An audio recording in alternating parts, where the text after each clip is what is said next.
జనరల్గా మనం చూస్తూ ఉంటాము, చాలా మంది ఫ్రీక్వెంట్గా గ్యాస్ట్రిక్ టాబ్లెట్స్ వేసుకుంటూ ఉంటారు.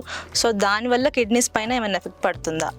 సో ఇప్పుడు మన దగ్గరికి ఒక 2 పేషెంట్స్ వచ్చారండి. సో వాళ్ళకి బీపీ లేదు, షుగర్ లేదు, కానీ యాన్యువల్ టెస్ట్ అంటే ఇయర్లీ చేసుకునే టెస్ట్ లో క్రియాటినిన్ 1.7 ఉందని చెప్పి వచ్చారు. సో అన్ని చెక్ చేస్తా ఉంటే వాళ్ళు ఒక 1 year నుంచి యాసిడిటీ టాబ్లెట్ స్టాప్ చేయకుండా వాడుతా ఉన్నారు. సో అది స్టాప్ చేసి మళ్ళీ ఒక 2 weeks తర్వాత చెక్ చేస్తే క్రియాటిన్ అన్నది నార్మల్ అయిపోయింది. సో ఆ పేషెంట్కి ఏంటంటే యాక్చువల్లీ అసిడిటీ ప్రాబ్లం కూడా 1 week 10 days లో క్లియర్ అయిపోయింది. బట్ ఎందుకైనా మంచిది మళ్ళీ ఫ్యూచర్లో అసిడిటీ ప్రాబ్లం రావద్దు అని అంటే తనకు తానుగానే ఎవరి ప్రమేయం లేకుండా, డాక్టర్స్ ఇన్వాల్వ్మెంట్ లేకుండా ఒక 1 year నుంచి అలా తీసుకుంటా ఉండడం వలన సో కిడ్నీస్ అన్నది డ్యామేజ్ అయ్యాయి. బట్ లక్కీగా తను యాన్యువల్ టెస్ట్ చేయించి దాంట్లో ప్రాబ్లం ఉండి మన దగ్గరికి వస్తే అది స్టాప్ చేయంగా అది కంప్లీట్ రికవరీ అయ్యారు. సో ఈ అసిడిటీ టాబ్లెట్స్ వల్ల కిడ్నీ ఒకటే కాదండి, లాంగ్ టర్మ్ లో బోన్స్ వీక్ అయ్యే ప్రమాదం ఉంటుంది. ఎందుకంటే బోన్స్ కి కావాల్సిన ఎలిమెంట్స్ అబ్జర్ప్షన్ అది ఇంటర్ఫియర్ చేస్తుంది. సో లాంగ్ టర్మ్ లో